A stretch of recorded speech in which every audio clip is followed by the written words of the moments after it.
Music matters. NULL, how we doing, folks? Thank you guys for doing this. Thanks for having us.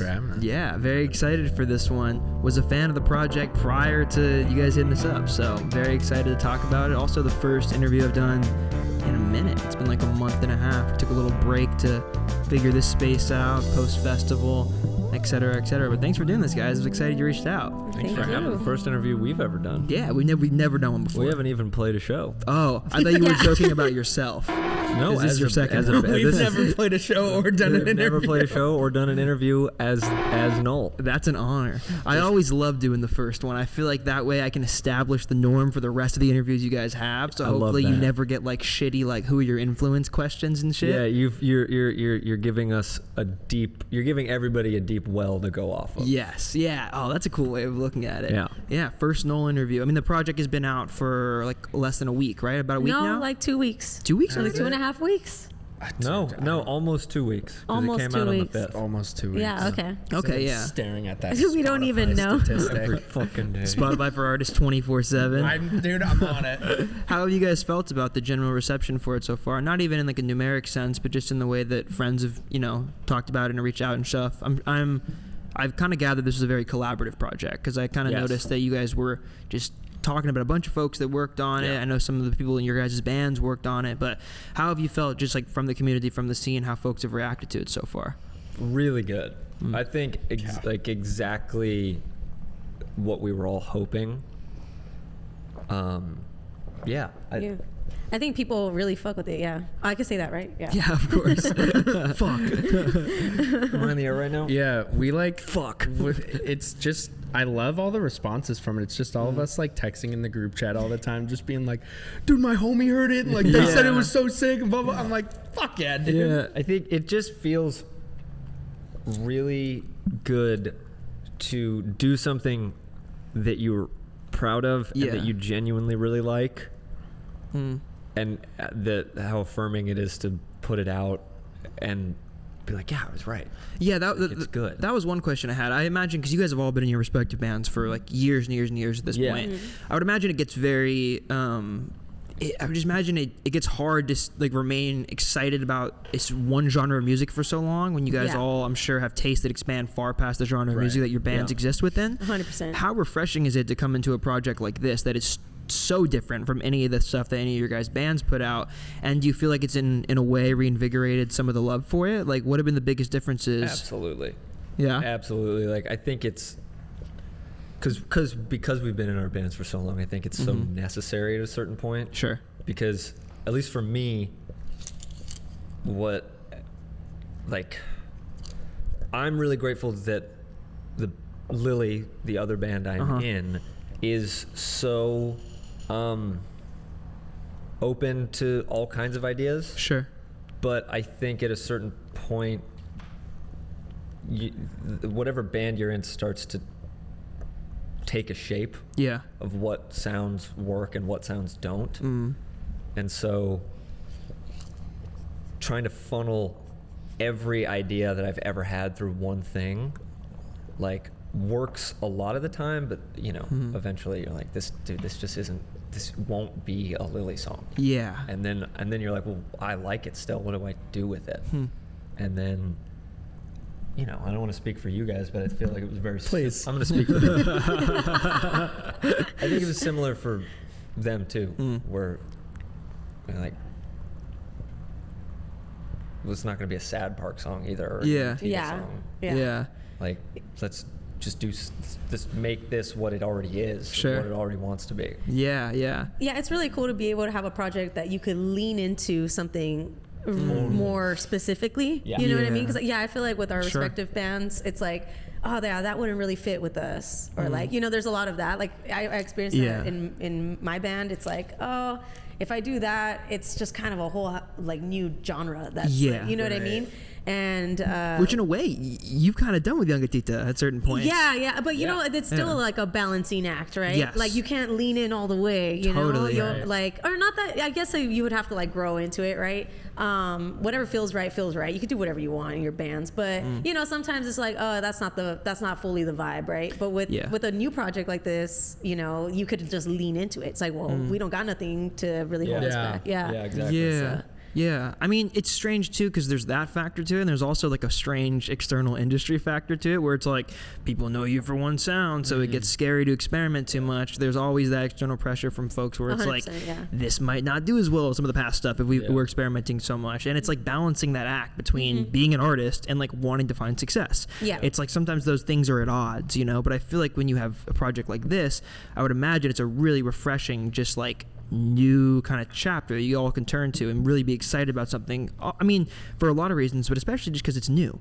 When things are new like this, I'm sure it all feels very refreshing. Yeah.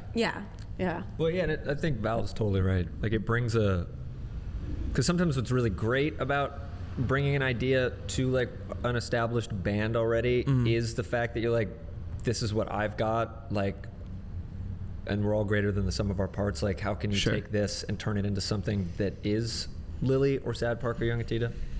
Yeah.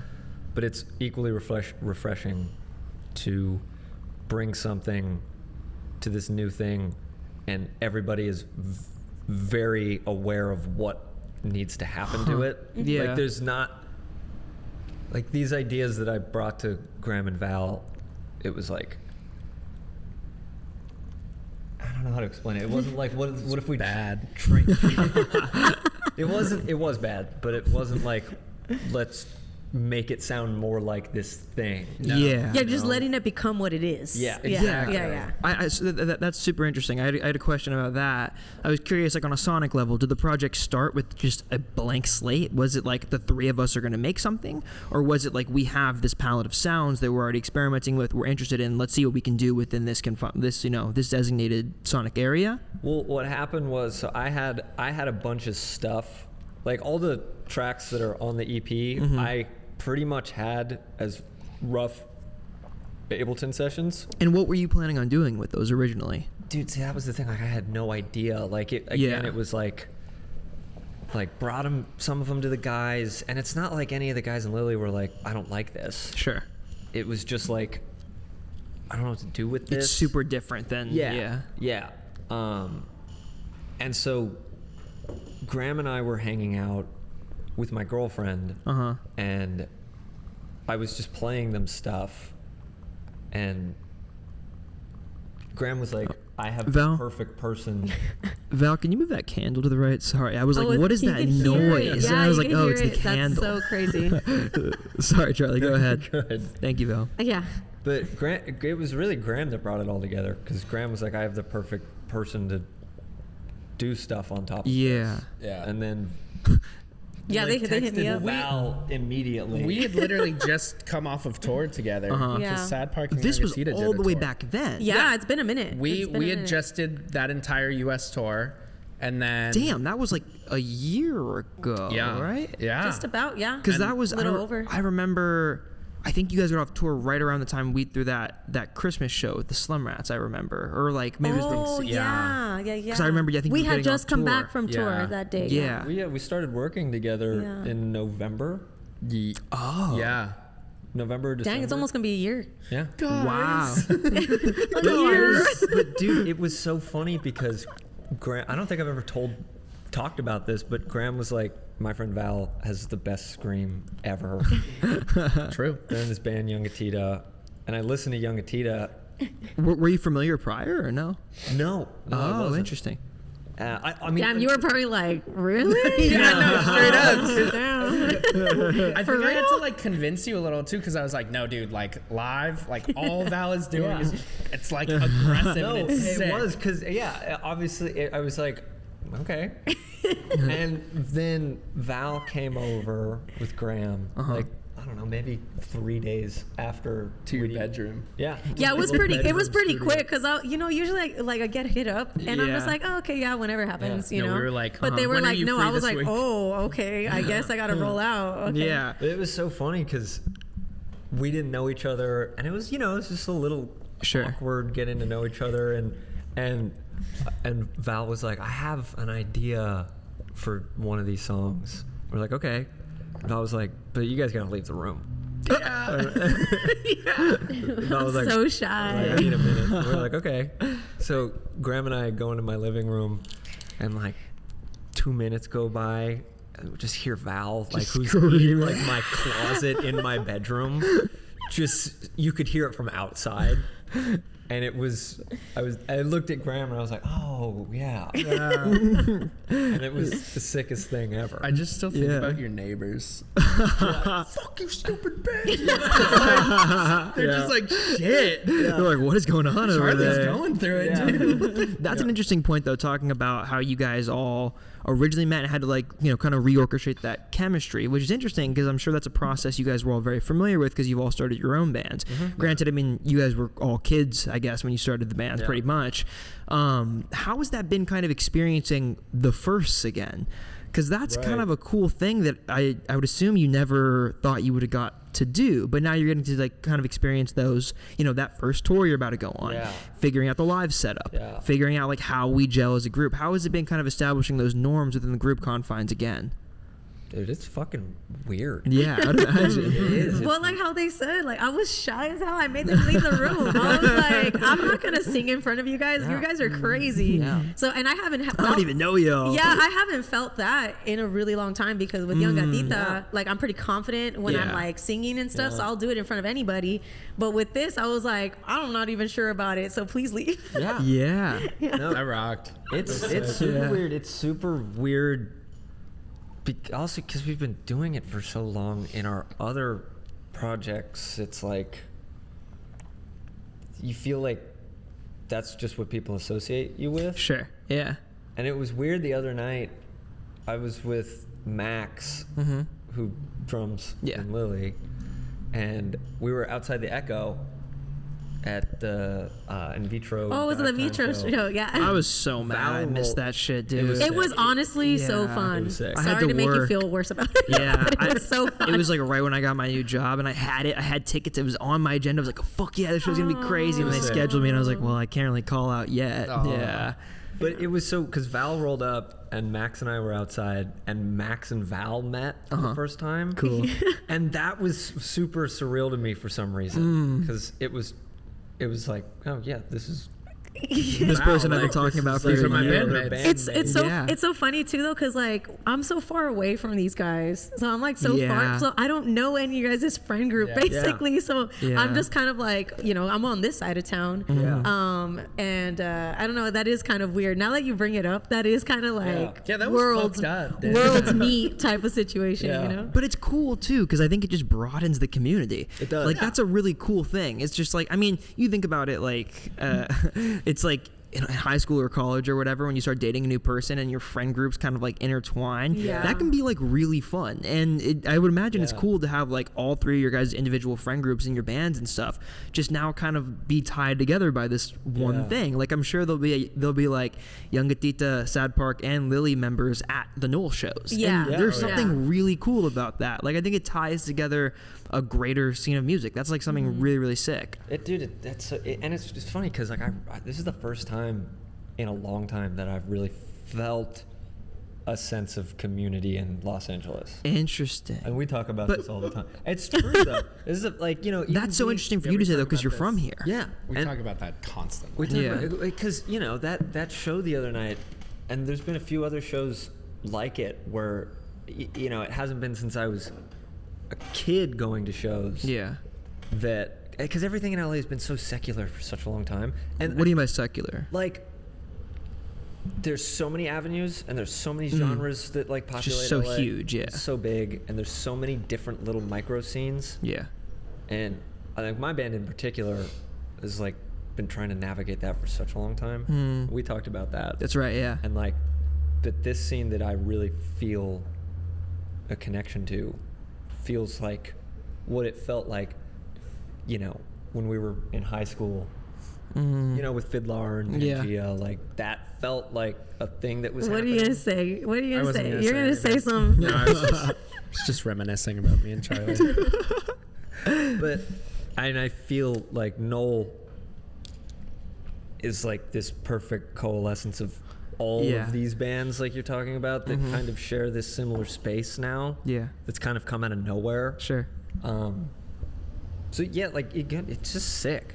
Going back to like the firsts of all of this, and it's just and experiencing putting something out, and the reception. It all feels somehow tied to like a baked-in sense of community around this thing. Yeah, I mean, I can totally resonate with that. Like, I feel like, I mean, I've been going to shows my whole life since I was a kid, and I feel like it was, like, I started listening to a lot of these bands, like, 3 years ago, 2.5 years ago, like, a lot of the LA bands, 'cause I'm not from LA. I'm from the Bay Area. So when I moved down here, I just found so many sick bands, like all your guys' bands, for example, and I became such a fan so quickly, and it was really, really sweet, I feel like, the way that I would go to all these shows, and I had never really been fully just, like, acclimate into a community of people that fast. Just the most outgoing, kind people that will like genuinely make an effort to extend a hand and become your friend. Too, yeah.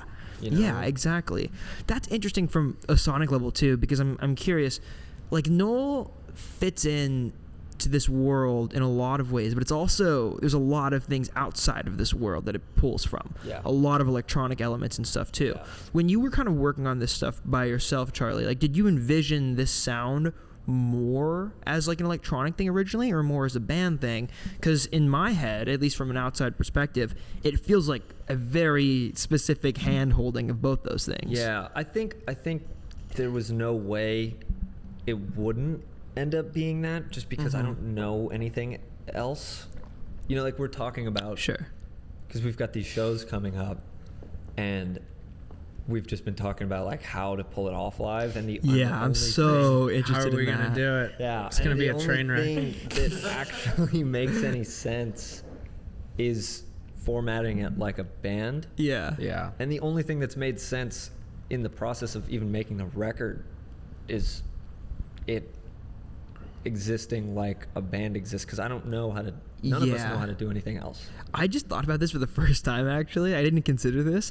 But, I mean, I guess it's not that big of a deal for you guys because you guys have all played big rooms. But the first shows that NULL is going to play are not small shows. Like, you guys are playing, I mean, with the Pangea tour. You guys are doing some big first shows as NULL. Yeah. Going into that, like, I'm sure there's all the questions of like how do we format it live? How are we going to deal with all the electronics live? But like, is it? Does it feel? Stop. Is it more exciting or overwhelming, or how do you feel about that? I mean, I'm excited because a lot of my favorite bands growing up were this type of band, and I remember we talked about this. Yeah, I've never been in a band. Well, I've somewhat. No, I've never been in a band like this where there's like an electronic element to it, or like at least it was like heavy electronic, Sure. like you know, whatever. So, but you know, some of my favorite bands, like this band called Cap Bambino, it's just a DJ and a singer, and every now and then they'll bring out a drummer, and it's just like this. They're playing on Saturday, and I really want to go. It would be the second time this year that I see them. Anyways, they're from France, so they hardly come around. Anyways, they freaking rock. And when Graham and Charlie showed me like the, you know, like kind of like the demos, I was like, damn, this is my chance, you know? So because I've seen so many of those bands, or like Crystal Castles or like stuff like that, I'm like, I think we got this. I think we could do it. This is we could do it. Well, and there's something so exciting about that to me, because I think part of just growing up, like you come home and whatever band you were obsessed with at the time, you'd just go on YouTube and watch like your favorite live sets. of them. I did that. And like so many of those sets shaped how I feel about live performances. And I think when I started getting into electronic music, which was when, just for reference, like right, like yesterday, no? a couple weeks ago. Like whenever we started this. whenever they told me to start listening to electronic music, I probably, I don't know, like late high school. I think what is coming from being in a band, what's harder to get into that type of music is there are so few really great performances of it. Like if you look, you know, like you can't, like Boards of Canada or Aphex Twin or Techno, like you can't, there's no like live videos, and it's cool because it's just that's not what type of groups they were. But dude, like Prodigy videos, like that's the sickest thing I've ever seen. Have you seen the videos of Fred again doing the stuff that he did with Brian Eno? Fred again he's like a really popular like DJ. I know who he is, but I've never seen anything from him. Yeah, he did a project with Brian Eno. That's crazy. And it's like mostly ambient. Yeah. It's like very drone music oriented, but the way they do it live with some of the modular synth shit is so cool. That's crazy. Like that's a whole nother world I feel like you guys could get into too, is like the synth world, and there's all kinds of stuff. Like are you when you envision it, I know you said you kind of see it in a band setting. Do you think you're gonna bring a drummer on tour? Absolutely. Okay, yeah. Like cause that was the other thing too, like when I was in high school and saw Death Grips live. Yeah, we were talking about that. Yeah. That was one of the scariest things I've ever seen. Yeah. And you know, like I bring up like Prodigy and Death Grips, and obviously like those are sampled relentlessly throughout the EP. But I think part of it because the sounds are so good, but the other part of it is because like something about those sounds. Can you move the mic up? Sorry. Yeah. Perfect. Something about those sounds in particular, I think, cater so much to a live performance of it. And like a real performance, like how a band performs it. Yes. So yeah, that's something that's totally what I see for this. Yeah. You know? Yeah, that makes a ton of sense. I mean, yeah, I'm thinking about it now, like how a lot of it could translate live. And there's certain electronic elements, like a lot of like the echoes and stuff, like the repeated vocals and all the crazy layers and stuff. Do you guys think you want to do a mix of like some sampling live plus like tracks and then a band? We should go to the Cat Bambino show. We should go to the Cat Bambino show because they do that. Like they do the echoing thing, and it's just like the DJ guy. Like it's like I forgot what his name is. We're gonna be like Slipknot. I mean, that's the thing though, because even like a band like Show Me the Body, Yeah. a lot of that stuff, like they trigger it in. Yeah, there's a way to pull it off live. And we haven't figured I like how we're just figuring this out in this interview. How are we gonna do this? Mario, how should we do it? How are we gonna? What do you think, Mario? We just put it all on a MacBook, like audio file. Yeah, just pretend to play. Yeah, just karaoke over Just it. iTunes. Who's got the dongle at the show? Yeah. Hey, anybody got a dongle? I forgot mine. It's like there's I've never been to a show where there's a heavy electronic element to it with a minimal live element to it that sounds loud. Yeah. Like the PA is always Too just low. fucking shitty. Yeah. You know, like especially like big 808s and like a lot of breakbeat stuff that's on it just always sounds like the vocals are so fucking loud. Yeah. And the music is like it sounds like karaoke. Yeah, so much that can be your stage presence too, I think. Like some of my favorite rappers I've ever seen live, like it's kind of rare that like I'll love a live rap set if it's just the track. Like I think some of my favorite rap sets I've ever seen live had a full band. Like one moment I always go back to, I saw Tyler on the Igor tour. I was about to say. And the first song on the project is Igor's theme, and then it goes into Earthquake. And like Igor's theme he plays and like whatever he's screaming, and then it just goes like the whole stage goes black. Curtain draws, and then he comes back out. You can't see him, he's behind the curtain. He just starts playing the whole song on the piano, this big upright. Yeah. He plays the entire 3 minute song just as instrumental, no singing. Then it stops, drops for like 3 seconds, and then the curtain goes and he just goes back into the hook. And it's so cool. Yeah, we're gonna do that. I mean, even just having live drums, period. Live drums is a must. I feel like live drums is I agree. a must. At the minimum. Throw in the bass in there, and then even if the rest is like a backing track or something, like at least you got that fundamental like foundation. Yeah. Val, that girth. Yeah. Val, on a vocal level, when you came into this as a singer, did you know originally that like it sounds like you kind of did, but did you know originally like the screaming's what I'm gonna do on this? Were there any parts that you debated having more melodic, or was it all kind of like we're gonna scream on this shit and it's gonna be like this from the get? I like melodic stuff a lot, but I think like with this, because I was thinking like on the lines of like Death Grips and like stuff like that, and it's like it's really high energy, it's just like loud voice. So I was kind of like, I think predominantly this is gonna be me just yelling. Yeah. You know what I mean? Like me just screaming.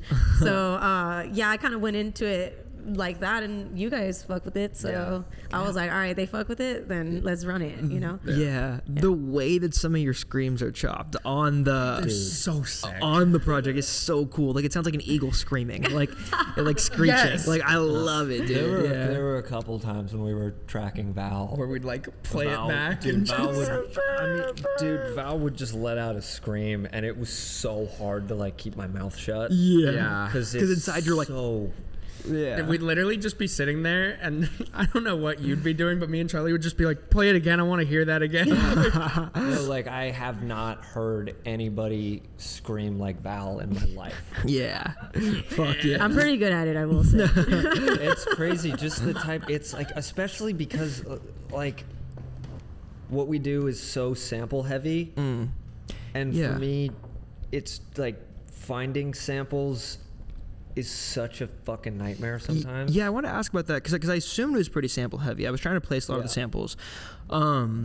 What is your process like that, or for that like when you're kind of finding stuff? Because I know like just from us talking, you have a pretty extensive musical vocabulary. But I'm curious, like where are you finding samples? Is it just stuff that you found on the internet over the years, or is it just? Yeah, you know, so a big proponent of it is Max. Interesting. Because Max is such like when Max like dives in to whatever he's diving into, it's like he dives in. Yeah. He goes dark for 24 hours. Yeah. He's a bad man. He becomes a Oh, I didn't know such things. and so, you know, it's like a couple times a week Max will be like, yo dude, like you gotta check this out. Right? And like a big one was this website called the Internet Archive. Okay. Yeah, you I know knew that. you were gonna. Oh. I knew you were gonna know what that was. And, I mean, it's like He's it's tapped just in. it sounds like Samples? exactly what it is, where it's just like an archive of literally everything that's ever been online. Whoa. And yeah, and so within that nightmare of information, every sample that you could possibly imagine is on there. And so there's a lot of just like sifting through that and like finding really cool break beats and really cool vocal chops and all that stuff. And then Dude, some of the snares on the project I noticed too. Dude, They're just so tight. I don't know how you do that. a It's lot of those crazy. snares, there's this dude called Dan Mayo. He's this incredible drummer who runs his drums just through like the most psycho outboard gear. And so I steal his drums. No, we don't. No, we don't. No, bro. I bought thought I was in a I bought the vacuum. sample packs. But then yeah, like there's a lot of times too, like there's this software called Fader, and it's pretty much it's a stemming software, and so which helps tremendously because there's so many times when like there's a snare or a beat or a bass, even just like a bass tone. Yeah. It's really great. You're just like, fuck, I just want that. Yeah. And then just like stemming it out and like reworking it that way.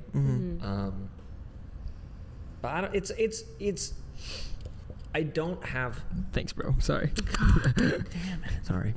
I don't have a particular way of doing things. I just like, and this is what Graham is so good at. Let's go. Let's go.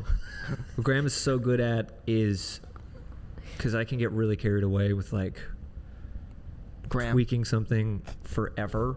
Yeah. And Graham's And- just like, stop. Yeah. It's time to stop. That's true.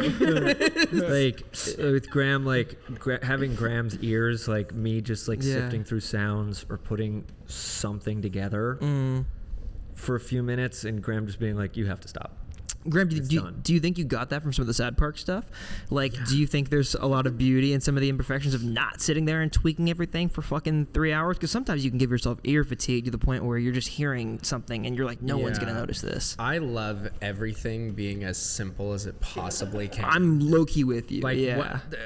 like the other guys in Sad Park usually get like very like on it on like the little stuff, and I'm just like, I don't know, man. We can just be simple with it. So Yeah. yeah, like there was a lot of times where like you'd be doing something and tweaking or blah blah blah, and I'm just like, okay, but like, what's the reason for that? Sure. You'd be like, yeah, Dude. Just like, Well, yeah, a lot of moments, because a lot of these ideas, you know, Keep talking. You're the best. Thank you. Thank you. Co-producer Grant. A lot of these ideas, I just want, like, the idea that have had them for a while, and it was just like a 8-bar loop. And I would just send it to be like, yo, is this worth turning into something? Yeah. And on a few songs like Burn You, like I sent that and it was a 4-second loop. Yeah. And I thought it could be cool, and then they were like, yeah, this could be cool. And so then, okay, fuck, now I actually have to structure it into something. And that was where it was like, okay, should it just be this kick snare pattern for the verse? I'd be like, that feels kind of like phoning it in. Yeah. And then having Graham and Val being like, That's it. yeah. Yeah. See, because that's like, to my non-producer trained ears, I would assume in the DAW, these files look massive, but is it less tracks than you would think?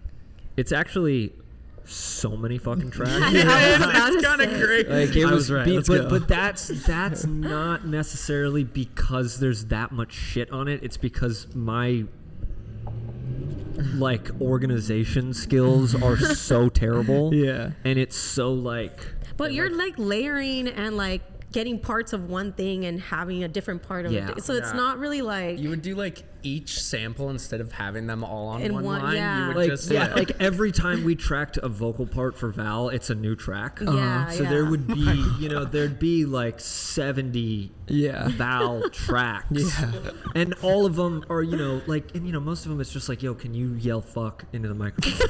I didn't like that fuck. Can you say another fuck? Yeah, exactly. So, but then it'd be like, I want to double that fuck. Or that bitch or whatever Val was screaming at the time. So it would just or like I didn't like that one. And then what I do a lot of the times to get the chops, I'll convert all of Val's parts. I'll just slice them to a MIDI track. Oh, and then run them off a keyboard or whatever? Or, you just like draw them out differently. Yeah. And Yeah. then so it turns into, and then so that's like another copied vocal part. So when we went to mix it with, I was gonna say Sam. Sam had to dissect Yeah, I was just gonna ask all about of that. your shit. You gotta put like a dude, like lab I feel like I've gotten in so many conversations with musicians who send me like 6 masters and like, tell me how you feel about all these. I'm like, these sound exactly the same. Yeah. Like I imagine that Sam had to go through It was insane. so much. Well, the so first- he mixed and mastered the project. yeah. Gotcha. I mean, the first mixes he sent back, that was like half the song was missing because I just bounced everything incorrectly. And so this is really like the first time I've ever done anything like this. And Yeah. we've ever done anything like this. So but the other thing I'm thinking about that I'm so excited about, because this is a new thing. We didn't need him. No. I can't wait to do it all on my own. I have enough samples from you guys. I don't need you guys anymore. Just in a room recreating Yeah. Graham and Val. Oh my god. But what's so exciting, because you brought up like, what Val's thoughts were on like screaming on everything. Yeah. And what's so exciting is like, now that we kind of have a frame of reference, Sure. there's so much variation that can take place in that. Yeah. Like I can't wait to have a NULL song where Val is singing. Yeah. And the other thing that I really liked about this is because Dylan, who Yeah. sings in Lily, is on a track, It's so cool. Yeah. which he did such a fuck. He has another So one of those badass. voices like Val, where I'm like, yeah. and so that's another thing I'm really excited about, is just like continuing to like include people in the community in this, like That's so cool. Yeah. because I think that's what makes this so fun, is it's like free. by us, for us, for everybody. Yeah. yeah. Yeah, that's so sick. Yeah, damn, I And love that. The level of like inclusion it's so very, like if Val was like, I only want to say one word on each song, Down. there's Cool. so much to do with even just Down for that. Yeah. because of this, the style and the cadence of music it is. So the level of inclusion that we can incorporate from everybody else is like Endless. endless. Yeah. Yeah. Yeah. Yeah, that's so cool. I want to work with everybody, man. Yeah. I just want we've talked about this so many Yeah. times. I absolutely am like a big supporter of like community. Yeah. Being in your community, supporting your community and all of that. And so like my view of it is just like, I would literally love it if just like somebody from literally every band in LA. It's just Oh, like, yeah, I that's did so something. I don't cool. know. Yeah, Like, there, just be fun. there's something so sick about that. Like it being a project for the community. Yeah. Like that's so And sick. then we get rich and we turn our backs on all of them. Yeah. And each other. Exactly. Nobody gets points on any song. We were texting each other about like, we're going to get rich and then we're all going to sue each other.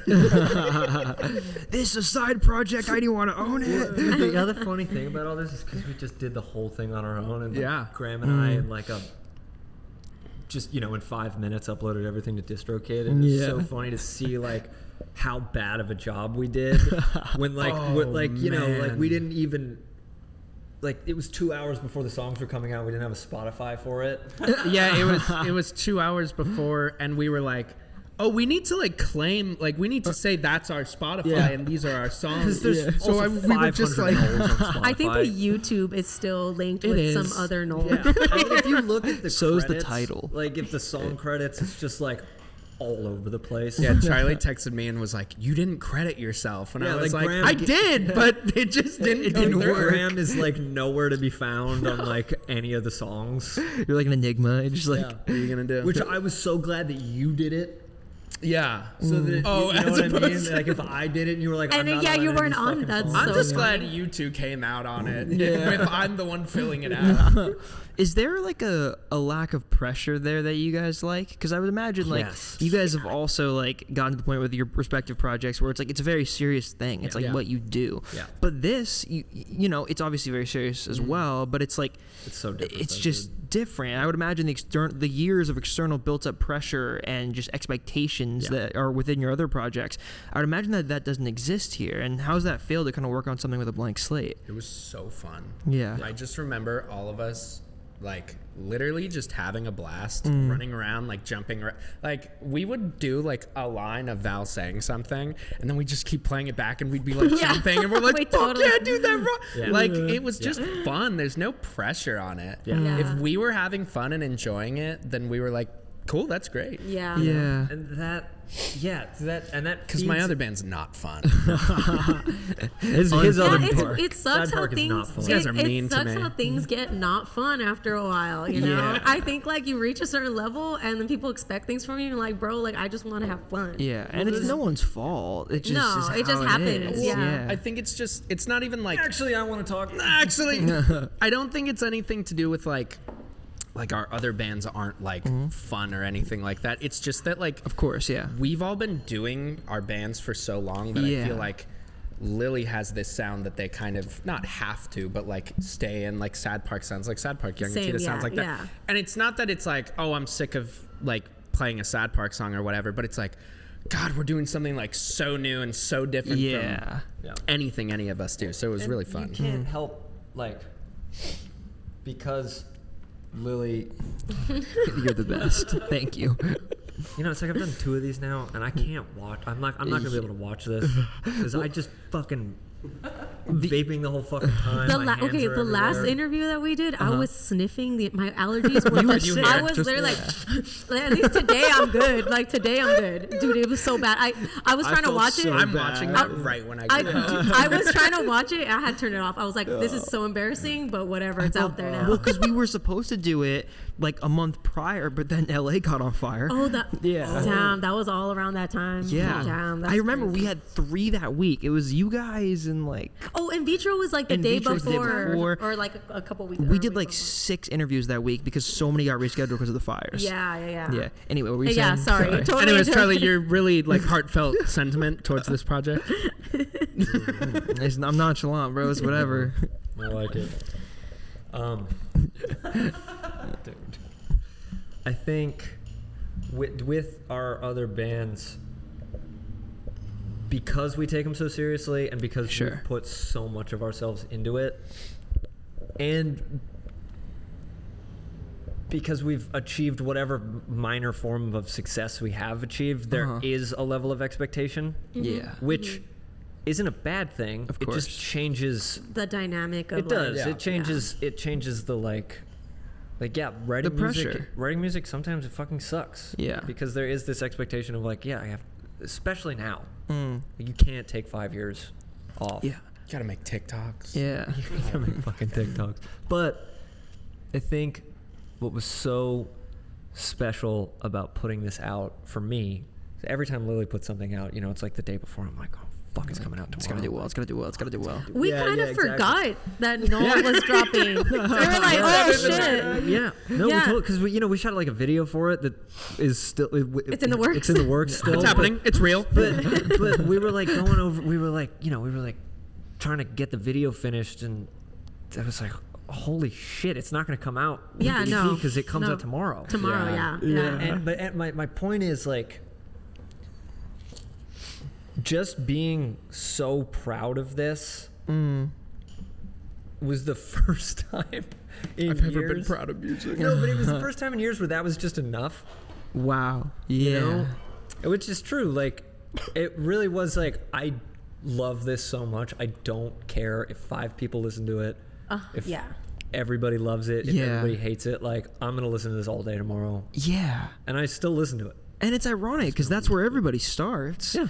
And it's just like at some point, and I get so, I have such a dual mindset on this because I totally feel you and empathize with what you're saying. I mean, I've been doing this for 7.5 years now. Yeah. And it's like, I get to the place when sometimes where I'm like, fuck, I don't want to like work on this show today or like do that interview. Like, you know, before you guys came, I was like, I don't want to do this interview. You know, I don't like these guys. Like, Down, right? just kidding. I was like, fuck, I gotta hang out with these fools. Fuck, god damn it. Fuck. I'm not gonna put shoes on. No, fuck. Hand camera to Mario's shoes. I'm keeping the do-rag on. Dude, Mario's wearing a do-rag behind the camera just so everybody Mario's knows. got a wave cap on right now. No. Oh my God. Do it. No, but it gets so strange because like I feel so bad ever complaining about it. Yeah. And like there was this guy, it popped up my Instagram the other day, some like A&R dude or some shit. He was like talking about, he was like, yeah, like working in music is like a thankless job.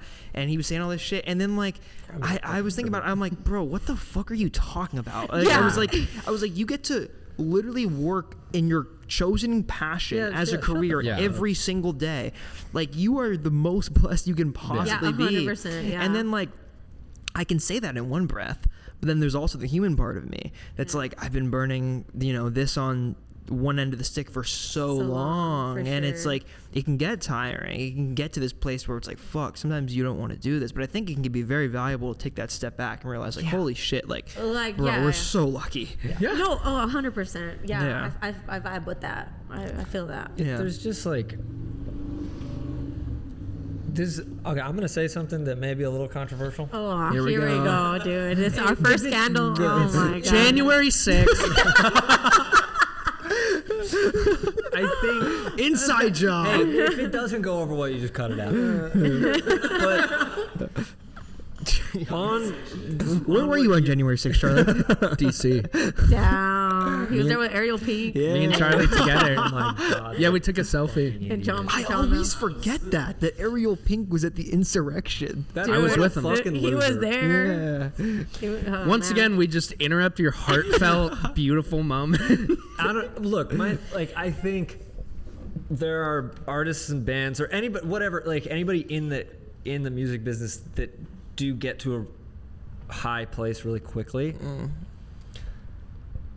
And I'm just saying that most of the time when I see a tour get canceled, like a sold out tour get canceled for like mental health reasons, there's part of me that's just like, what the fuck? Like I feel like if people are canceling those tours, all right, cancel. No, you're just you're just always talking to me about how like mental health's not real. It's not real. What I'm saying at all. But I'm saying that those people, I don't think those people have ever done like a full U.S. tour where like you've sold 10 tickets. Right. Yeah. Yes. 100%. That's true. It's always. I feel like there's a lot of bands that haven't like cut their teeth ever. Yeah. And their first tour ever is on a giant fucking tour bus. Dude. Yeah. And, like, sold out shows everywhere. Those are the bands that break up immediately. 100%, bro. I'm just like, Man. or have like the worst live performances. Sorry. Yeah. Dude, well, I felt this so heavily coming out of the pandemic because there were so many artists that had never toured. They had no success prior to the pandemic, and they blew the fuck up during lockdown. TikTok era. Was popping off, and then their dude. first tours were like stadium tours, and it's like, how can you possibly be a good performer when you've never played a 200 cap room and you're playing a stadium? I'm thinking of so many bands. Me too. I can't say it. Yeah. Look. No, and I'm not saying this to like talk shit on anybody. It's not even their fault. No. Say it to talk shit. But except The least. we were only saying that because we're talking about Sep before. We love you guys. Yeah. we do. Yeah. Continue. But another thing that another thing that I'm thinking about right now that I love about this band is I have so much, like, I'm so proud of it and I have so much confidence in it that, like, there's going to be people that don't like what we do. Yeah. And I think maybe I'm just older now, but before, like, it's like you read 10 good comments and the one bad one just ruins your day and wipes all the 10 good ones away. I just don't feel that with this. If someone came up to me and was like, I fucking hate NULL, I'd be like, go fuck yourself. Fuck the ops. Like, you know what I mean? Yeah. No, straight up. I don't feel that with this. Yeah, straight up. Yeah. Well, the pressure's lower.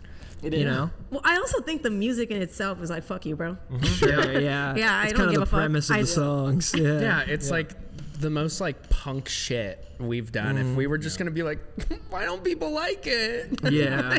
That's not the point. That's all another thing I was just curious about. So, like, obviously, like, I didn't know how long you guys been working on NULL prior to this. That's really cool.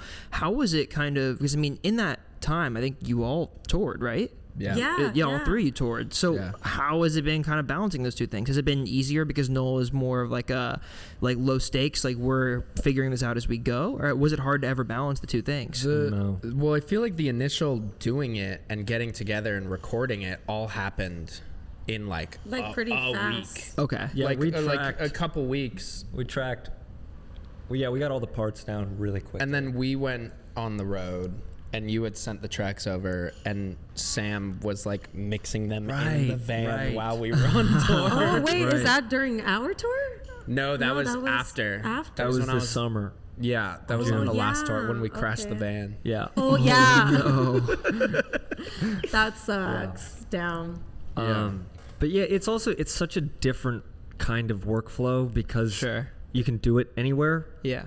Like, Yeah, we would go to each other's places. Yeah. Yeah, that's interesting too because like I was curious how much. I mean, I know you guys all come from an instrumental background, so I was curious how much of this was in the box and how much of it wasn't. Like, we were just like in his room and then recording like microphone, whatever. You're on the computer. Yeah. And then so just almost like, none of it's live or outside of the vocals. No. Yeah, outside of the vocals. Yeah. There was a couple. Or you had There's people a play on couple. stuff. Yeah, like our buddy Elias played guitar on some stuff.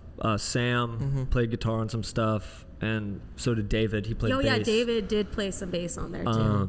But it's all like so electronic. I'm so not concerned with like the point of it's not to sound like a Someone guitar or a bass, Yeah. it gets so chopped up and warped anyway. But for the next stuff, I want to try a slightly different approach because I think some of it would really benefit from live drums. Yeah, I could see that. I do think that there's something special about it's just whoever's there. Exactly. Yeah. That's cool. Has like a little like Exactly. if we met up right here and like pulled open like one of your sessions and it's like and you guys said something and they're like put it on there. You know what I mean? Like I think that's like it's so collaborative in that sense. Yeah. There's So like I that had to vocal throw- snippet on the project where I couldn't tell if it was you or not, or if it was somebody else talking. But Where I'm just insulting Val. the yes, whole but like you ever try time. to make these songs? That was me. That's That's great. fucking I thought it was you. Yeah. And then, So was it like a real moment where did you mean that or? Yeah, no, I fucking hate Yeah. Val. No. I would imagine too, like, Shut up. shut up. There's like obviously there's the external pressure of hoping something does well. There's also the binds at which you don't want to release music too much or not enough, or like that whole release schedule and stuff. That's really important, like running a campaign with your song, whatever.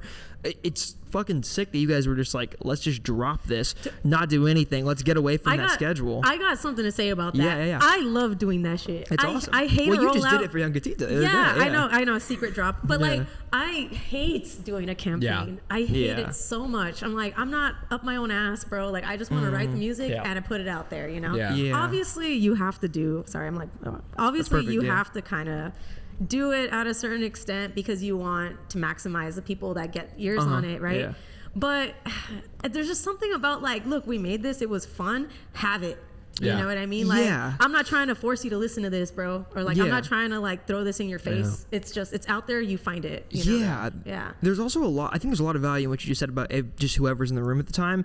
There's value in the moment. Yeah. I think like putting something out. Not a phone in sight. No, I'm kidding. but putting something out not a year after you made it, I would imagine there's something about that immediacy that feels really special because those emotions are still really raw and really true to where you just were. Oh, 100%. You know, I would imagine things burn out and fizzle out if you're putting out a song about a situation that happened 2 years ago. Yeah, straight up. Dude, and it's so easy to get so precious about shit.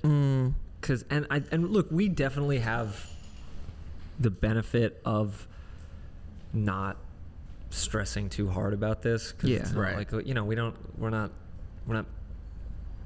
in lack of a better way of putting it, we're not like banking on it. Yeah.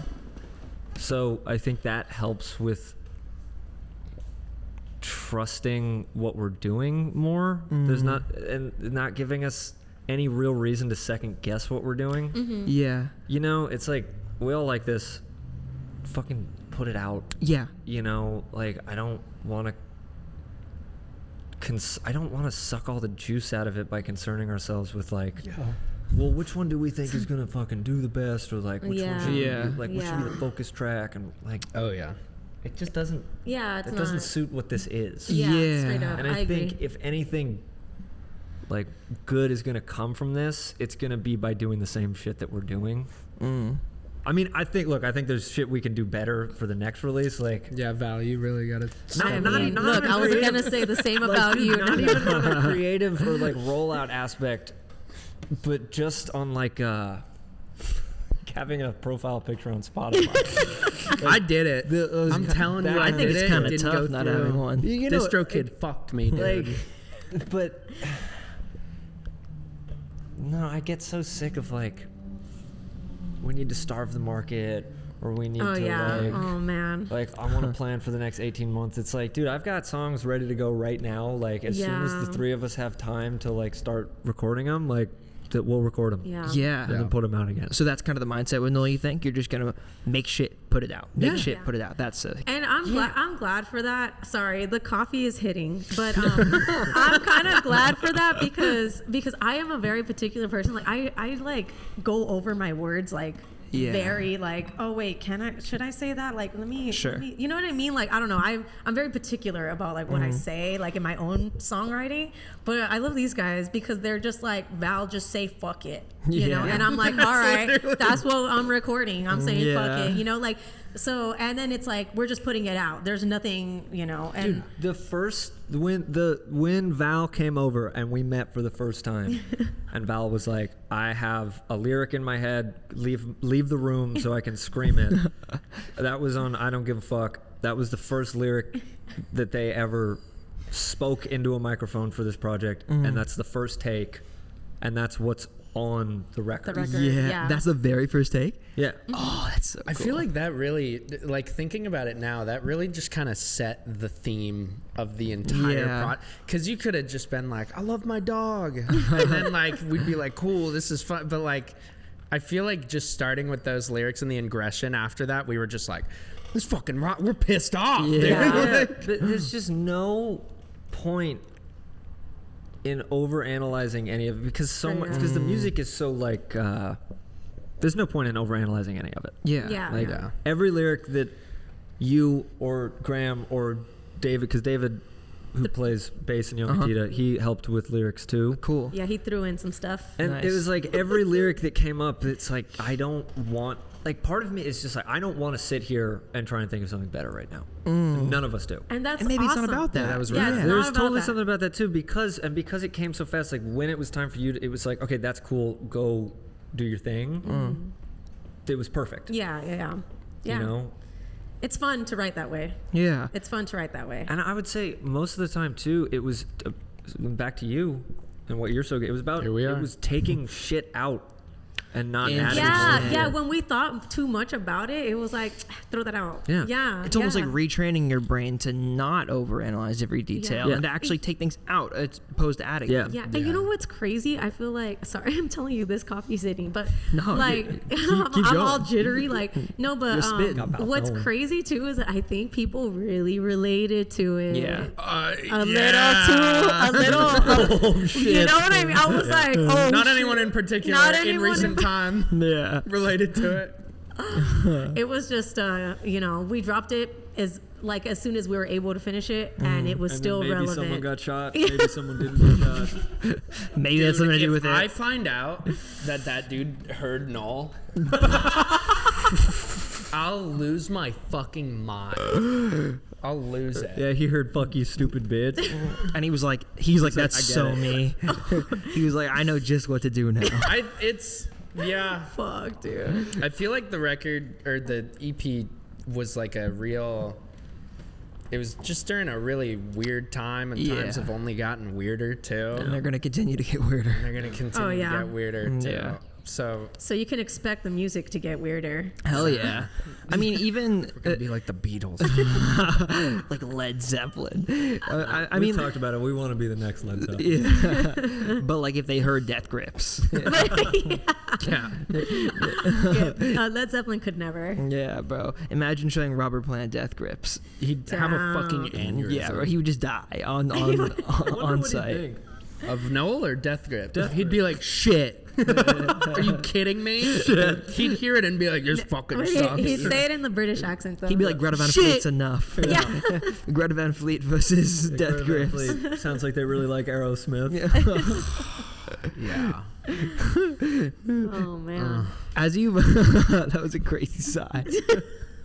I was curious too, like, how do you see there's the live setup, right? That's one thing we talked about that. But in terms of the frequency of shows, are you going to go into it the same mentality that you're kind of going into the release schedule with, where you're like, fuck it, let's drop it? Like, do you guys want to be a band? Because, I mean, we talked about this in the original Lily interview. Yeah. With the frustration of like, we don't want to saturate the market.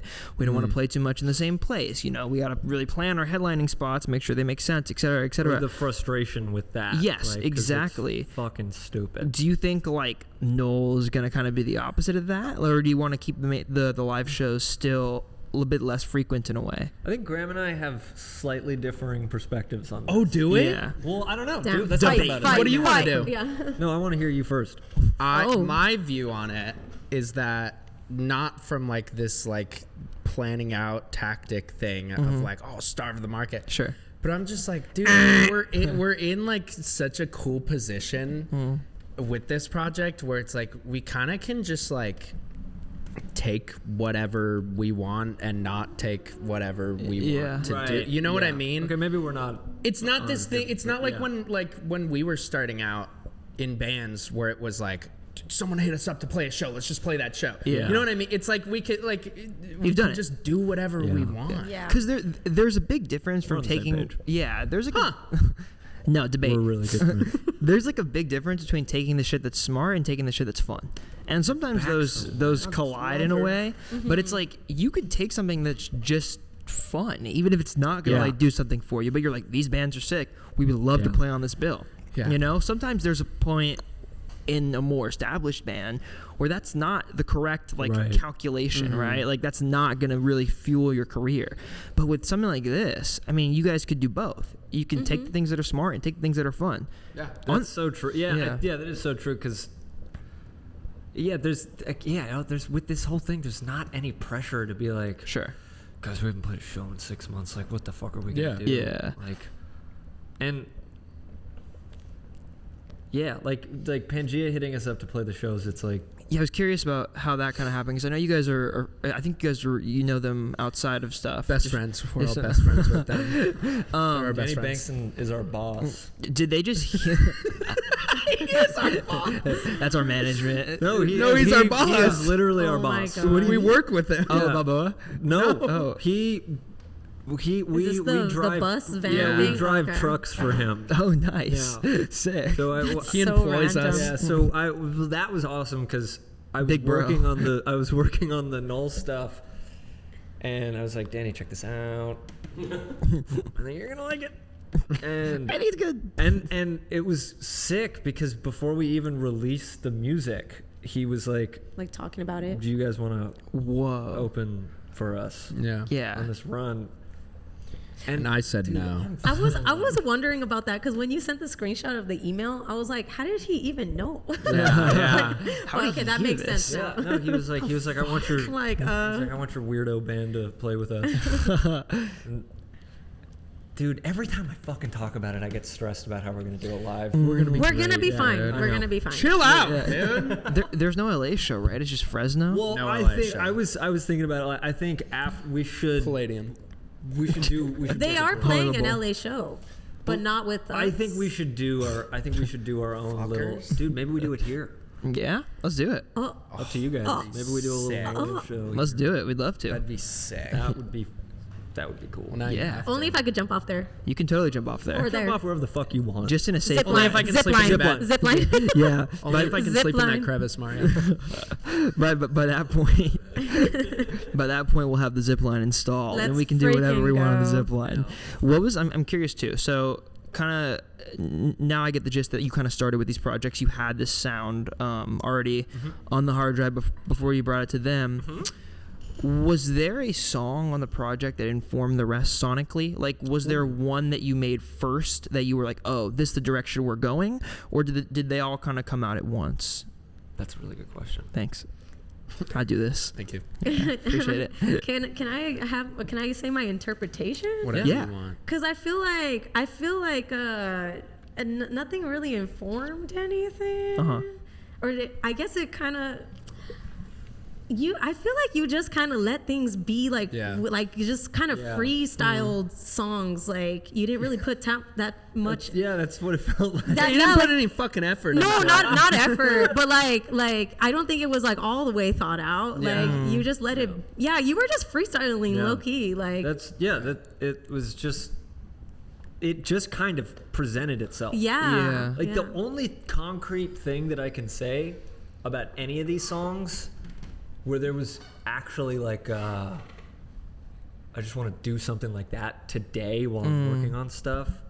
There's, you know, that band, I don't know if I'm pronouncing it correctly, it's Kumo 99. Oh yeah. There's that one song they have 5 pointed stars. I don't know. But there's a synth patch. Mario weigh in. Yeah, Mario, fact check me right now. There's a synth patch on that song that's so fucking cool. Yeah. And I was like, I'm just going to do something like that today. And that turned into Interesting. The Things We Say. Is it? I think 4-point steel star. Thank you. Okay. Yeah. The synth patch on that, I was like, I'm going to steal that today. Yeah.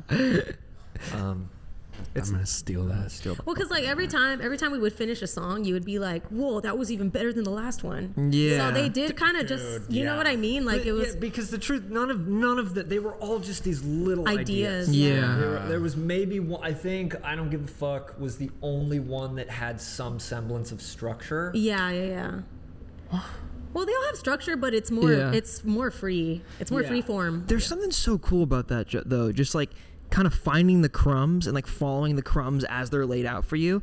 Like I think it can get really, really they can bog you down a lot when you get so far into your creative endeavor that you're just following the incentives and you feel like you're like, Absolutely. I know how to do this, so I'm gonna do it. I think like reinventing the process and just being like, we're just gonna fucking see where this takes us. Yeah. That can bring you to some of the most creatively interesting Well, places so much of it imaginable. was informed by Val and then Yeah. Graham getting on it too, because you're just making instrumentals, especially with not another human being in mind. Like I don't know what the fuck I'm doing. Or like, Yeah. What? So like Val that first day with Val, immediately I'm like, oh my fucking God. Like, Yeah. I know what to do with this stuff now. And I know who it's interacting with.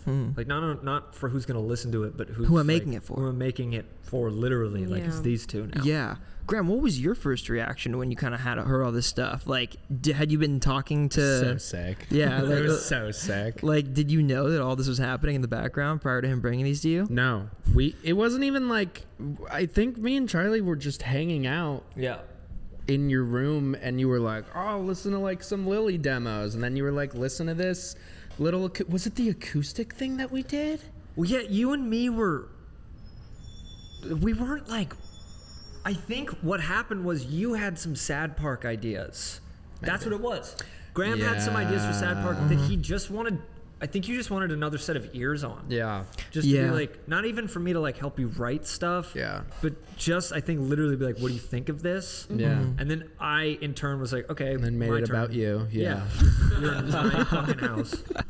And I was like, what do you think of this? I don't know what to do with any of this stuff. Yeah, and I immediately thought of Val for it. Like That's what it straight was. up, it came together. There's really like not much to it. It literally was like me and Charlie were hanging out, played me these songs. I was like, this fucking rocks. What are you doing with this? Yeah. And he was like, nothing. Yeah. And I was like, Did you want to do something with it, Charlie? I may have Like, at forced first? it. Yeah, No, I actually, straight like- up may have just been like, These are you too have good." to. This is my friend. We're gonna do something. That's exactly what happened. Because I had him forever. I had some of them for like a year or two. Mm-hmm. And it was just like, because there was, like a couple years ago, I had so much fucking free time on my hands. And I was just, there's only so many days I could go to band practice. Yeah. And then it was like, go to work, go to band practice, and then nothing. Yeah. And then, so I was just doing all, and it came to, I mean, it was literally within a matter of days. Yeah, no, straight up. Me It happened being so like, quick. here's this shit I have to, wow, this is a thing that we're doing now. Yeah. For the last Lily record, you guys worked with a producer, right? Yeah. How much? I'm curious. Like, when did you kind of start like taking production seriously? Is that kind of like a new thing with this endeavor? Yeah. Well, so the last producers we worked with were two guys, Wyatt and Austin. Austin Corona and Wyatt Bernard. Oh, they did the Gene stuff, right? Yeah, the Gene Dawson stuff. Yeah. And they were, dude, I got their names right here. Oh, that's sweet. I'm still waiting. Graham's still waiting. And there's Yeah. Ryan. When do I get mine? It's all fucking, dude, it's expensive. All right. Word. It's all in due Not time. if I do it. Not if I do it. Oh. I'll tattoo you. Tattoo your name on me? Yeah. That's great. Just at that point, it's just like a signature, Yeah, that's great. signing his body. But Austin Wyatt, just that was the first time we'd ever worked with a producer that was close in age to us, Oh. and they were such a huge influence on me because I thought like they just do it all, and the way that they work is so easy to. It's so like I could see. I'm like, oh, I could do that. Yeah. And then Max is such a big influence to me as well, because the way that he works, and he taught me pretty much everything I know about just Ableton and working that way. Yeah. I don't know when it became. Actually, I do. It was, we played a show with Love Letter at the beginning of 2024. My goats. And yeah, and we were hanging out at the show, and they were like the sweetest guys, and they hit me up like a couple weeks after that show, and were just like, would you mind like literally just giving us some advice on what we should be doing as a band right now? They told me this. Yeah. They told me They to were hit you here. about Yeah. this. Yeah. And I was like, well, you guys should make a record. And then it was Made a just damn like, good one. it was, yeah, and they made a damn good record, but they were just, it just was like, I can do it. And Yeah. Like, and I was honestly like, I lied. Yeah. Because I didn't. It's all coming together it now. was just Like one I've of those produced like. millions of records. It I was got just one of those like plaques all over. Maybe I should give this a shot. Yeah. And it was and then that happening, I think, really opened up. It made this seem so much less scary. Yeah. Because I think being in a producer chair, you feel like you have to like know what you're doing. Yeah. You're kind of steering the ship. Yeah. Yeah. And that's like, especially like when we'd be at my house, I'd be like, dude, we have to fucking do something. Yeah. You know, like I can't just sit here and like have them figure it out. Sure. Yeah. Like, okay, yeah, I guess record that. They like, so it's like a lot of trial by fire. Yeah. How they put it? Trial by fire. Yeah. Trial by fire. That's super interesting. And I'm curious, like, and this is kind of a question for all you guys, but I'm curious, like, when you started doing this, are those things that you think are going to change your workflow with Lily? And same with you guys. Like, do you think some of the stuff and the ways that you've worked with this band will inherently change the workflow with your other bands? / like, what do you think are the biggest lessons that you've learned from this project that you'll bring back to your respective projects or your respective bands, I mean? Absolutely. Like the way I work with Lily already is different. Like there's way more of a sense, like I can take the sense of independence that I have with NULL. Yeah. Where like, and that sense of like mutual trust, like I feel like you guys know, like if I'm working on something, like, you know what I mean? Like Get out of dad's room. you know what I mean? Like that they trust that like I'll work on some stuff, bring it to them, and then we can go from there.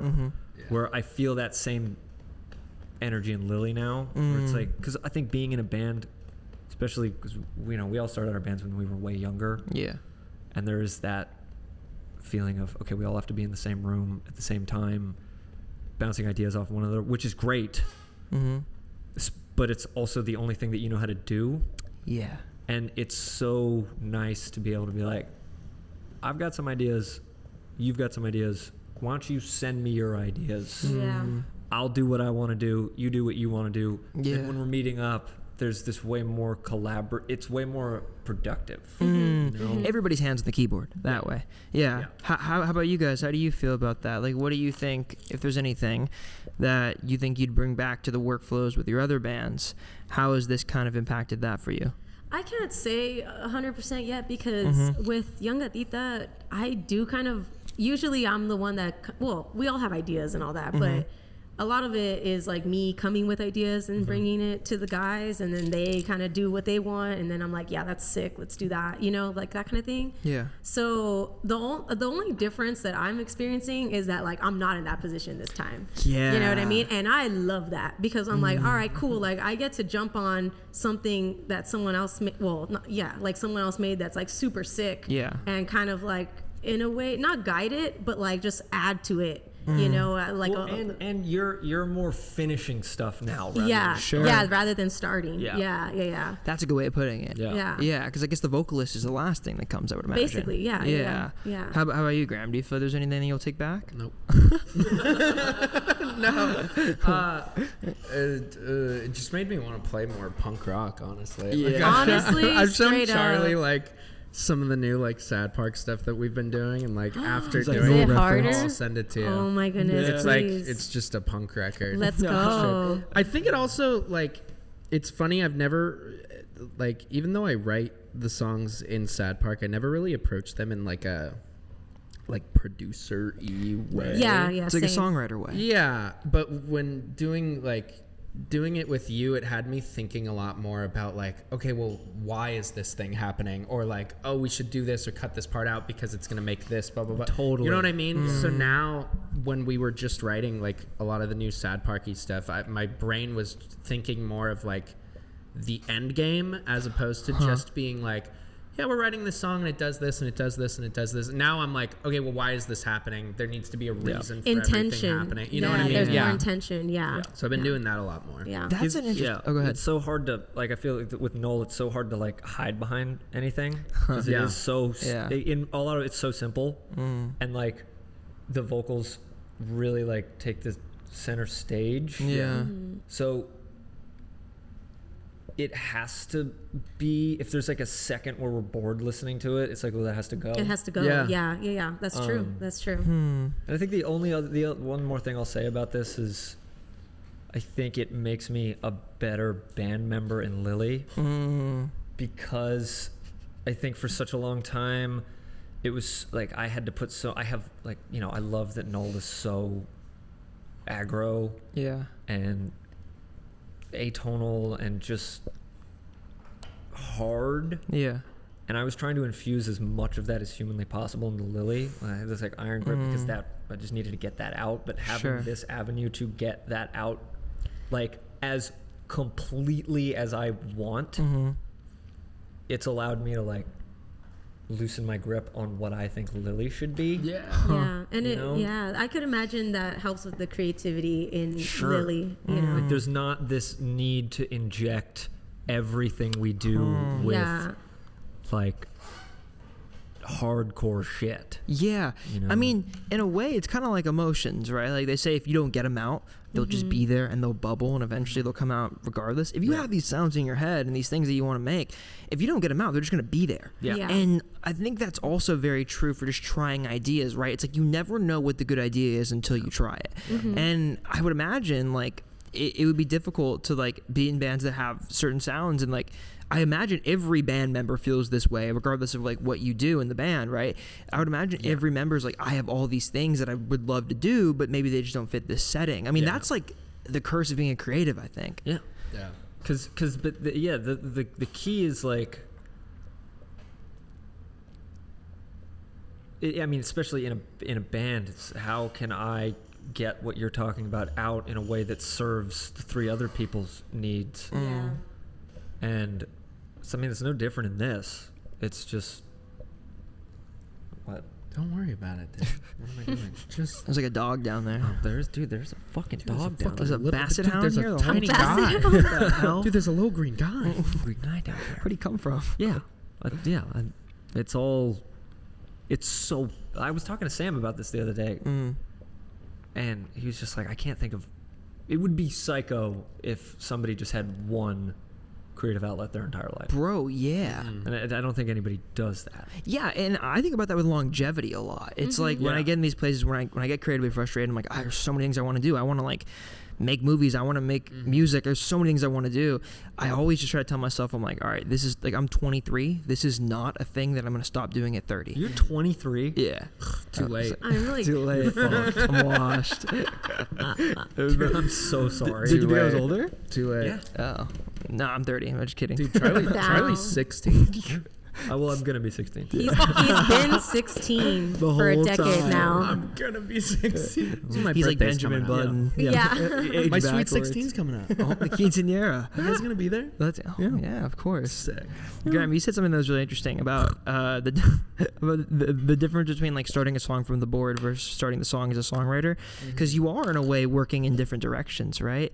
Right. I was curious, like, do a lot of these songs in the final versions sound close to the demos because they are? I mean, like you said, like a lot of them are pretty bare bones, or did they change dynamically a ton throughout the process? I think it was just what it was. Like nothing, little things you would notice, but like for me and Val, I feel like it was just like, here's the song and we're doing it and it's all here and it's all together, and like you would add little things, but for the most part it's like what you hear is what me and Val literally heard and were yelling along. Yeah, there was a few little like arrangement changes, but like it is very minimal. It's very much like we got the little demo and it was just a completed version of it. You know? But it wasn't too far off, you know?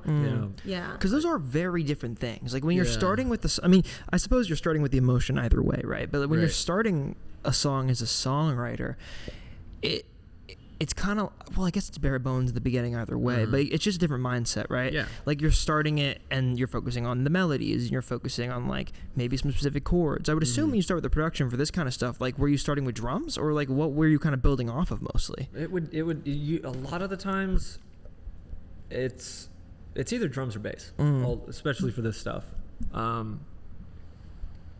If you heard like the idea that I sent them to see if they were even interested in working on that one in particular. You'd be like, you'd know which song it was. Yeah, because working electronically, you can just get it finished Faster. as soon as you start it. So quick. Like there's no need to be like, okay, let's get your vocal parts down and then we'll go and like properly record it because it's already there. Yeah, I mean you're there. Yeah. I mean the one thing that it's funny because the one thing that I really noticed changed was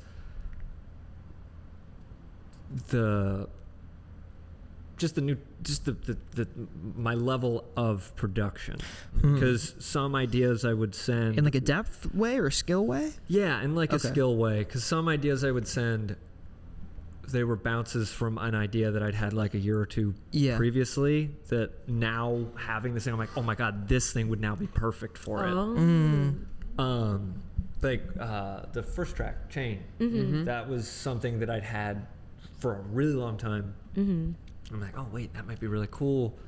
And then going back into the session to be like, now we're actually going to work on this thing. Just looking at all the shit that I had on stuff. That was like, oh, I know how to actually make this sound like how I want it to sound. Yeah. You know, like you can tailor it, fine tune it. Absolutely. Yeah. You know, like some of these sessions I didn't know what compression was when I started using. Yeah, exactly. Or like, you know, like just putting an overdrive or a distortion like on the master and be like, that's how you make it loud, and then going back and then like, Sam comes in and what have you done? Fuck is this? You know, like the kick drum is just like a raw sample that's not like on a grid. I feel like you learned a lot of stuff too from like you and Sam working together. He was like, cool, you're doing this. Yeah. Here's the easy way to do it. Yeah, exactly. But even just working with you guys, like with having two other people being like depending's not the right word, but like dependent on you. We're all working on something and it needs to get finished. Right. Yeah. Like I can't sit here and fuck with something for 4 hours while they're here. Because you're bringing it across the finish line. Yeah. Like I need to get this, and I think that's where a lot of cool shit happened. Like where it would be like, I'm super fucking lazy, so I'd show up to Val's place with all of us having the intention to work on this one idea that I'd sent, and I'd done nothing to it, so it was still just a loop. So having to do something really quickly. Yeah. Oh yeah, the pressure of it. Yeah, to be able to be like, okay, you guys have something to do. Yeah. Yeah. Like the verse in like "Burn You" was like, I need to at least structure this right now so that there's a verse and a chorus and a verse and a chorus. Yeah. So it would be doing that really fast and really simply, and then being like, this will just like as a template so that they can do something, and then I can go home and like finish it, but. With that, and with Graham being like having the ear that he has, being like that beautiful ear, those beautiful gorgeous, beautiful ears. What? Actually, you have pretty kind of small ears. Oh, I think they're nice. Why don't you just say normal, dog? That's not what they are. But yeah, that ending up being like, oh no, this is sick. Like, this is just what the verse is. Yeah. Sometimes it's about stopping. And having the discipline to know when you're done. Yeah. That's a skill for sure. To know when to stop. I mean, I think. Oh, go ahead. No, I was just gonna say like the verses on that song too. Like the second verse. I mean, even the first verse, there was a whole other set of lyrics that I remember. And you took it. You took them out. Yeah, I took them out. Yeah. It's like you don't. It doesn't need more shit. And then that second verse is just like just keep it chopped. Yeah, I mean, there's an immediacy to these songs that I think you don't get in the genres of music that you guys make with your bands. Yeah. Because it's a very different genre. I mean, there's similarities as well, but like. There's an immediacy to these. They're all short songs. They're short to the point, and I think it's so interesting to hear you guys describe them as minimal on a production level because they sound so huge. It's like the minimal elements, but you're making those as big as you possibly can. Yeah, that's and there's something so interesting about that. Well, I mean, dude, another part of that song in particular, Val had like an old Moog synth laying around. Oh yeah, I got the Moog. And the Moog. It was, I mean, it was like, oh, that would be. I was like, can we put that on this song? You said Val said no initially. I said, fuck off, get out of my studio. Don't touch my synth. I can't believe you would even ask that. No, I was kidding. As I was fucking saying. How many times can we interrupt Charlie? I know, yeah. No, put it I like on the this. screen. I'm usually the one interrupting, so this feels really good. Deserved. Anyway. But that synth part, it doesn't even sound like a fucking synth. We didn't even dial anything in, and you and me slammed on it for one take, and that was it. Yeah. I didn't need to touch anything. It just, there is such a sense of, what was the word? Immediacy. Yeah. I think a lot of it was like that, because even the vocal tracks, it's like say. we didn't really do many a bunch of takes or anything. And we found your vocal chain really quickly. Yeah. It's so loud Really and quickly. gritty and like, It's like funny because they would tell me like, hey, can you say it like more angry? Do it again, but more angry. I'm like, have a more okay. mean look on your face. And I'd be like, okay, and they're like, perfect. Like that was the exact amount of angry we needed. You Yeah. know? Like, Yeah. We needed like, there was an intro, and then when you came in vocally, it just felt a little weird. And I get so like, oh fuck, well, how do we fix this? And again, Graham was like, Val's just gonna scream, and then they'll come in, right? I was like, okay. And so Val gave this scream. Battle cry. It's the scream on Burn You when Val comes in. the Super Saiyan. And it was Sick. the craziest sound I've ever heard come from another person, but it still felt weird. Damn. So Graham just like it still felt like it was coming in too hot. Yeah. So Graham was like, "Why don't you just reverse it?" Oh, So that's it. There's nothing else on it. it's yeah. reversed. It's just a reversed scream, What? and it bled into your main vocal part Perfectly. fucking perfectly. Yeah. And that was what finished the song. That was like the last thing we needed. Happy accidents, bro. And I think that's like what you get when you have the freedom of process that it sounds like you guys were having with this. It's like those things don't really happen sometimes when you're working with a really established producer that's 55 and has worked on like a bunch of big bands things. There's that, and There's a workflow. There's a workflow, and there's that Jerry. also that thing that I Mike, get, Jerry, Mark. but it's also so debilitating. Where like not having the freedom, because that's what worked, and that's what. Thanks. Sorry, Love you. that's thanks. what worked, and that's what finished the song. And because that idea feels so simple, and an older person that's been doing this forever, I feel I can see that so clearly as like a lazy idea. Sure. You know, like that just wouldn't have finished the song. Fuck them. Fuck 'em. Fuck them. Yeah. 'Cause it was so simple, and it wasn't lazy. It was just what it needed, and it's an idea. And there's something that's so cool about that I think that, I feel like that mindset only comes from like being in music for a super long time, because I think somebody who just gets into music quickly is always, once you expand your taste, I think past like whatever the base level is, you're like, what's the more complicated of this base level? Yeah. And then I think only from listening to that and saturating your ears over years and years and years of time, you get to the point where you're like, well, let's dial it back into what actually makes this interesting. Dude, I did. 1000%. Yeah, right? I'm like going through that right now. Yeah. Where I feel like I started my band very punk, and we were just like, fuck it, let's just write whatever we want. Yeah. And then like I hit this point where I was like, oh, like a little more meaning to everything, and like things should be a little more complicated. And then it like hit this peak, and now I've come back down to just like, just fucking man, write I shit. like shit's good when I just do like 4 chords and yell. Yeah. Like it just rocks. And and that's sick. Like, that is like dialing things back to what actually makes them special. And I think that's the only time you can actually appreciate and acknowledge like, oh, this is good because of these 4 chords in my lyrics. Yeah. There's something so sick about that. And I think a lot of that comes in the NULL stuff and the production. Where it's, of course, dude, where it's like, it's just so immediate that you have no chance to think about it. And I think that's one of my favorite things about the project.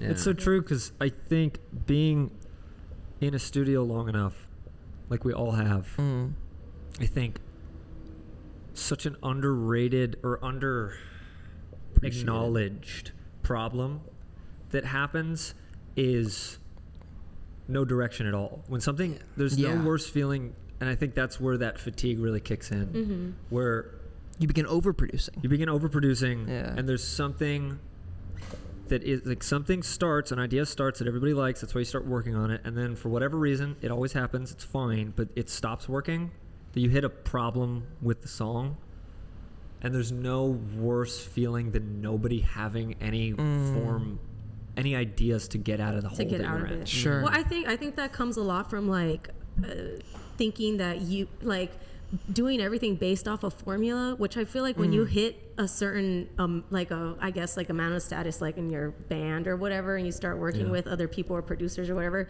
there's always like this preconceived notion of like, oh, it has to have these things in it. You know what I mean? Like we have to follow the formula for it The to four be young Aditya things.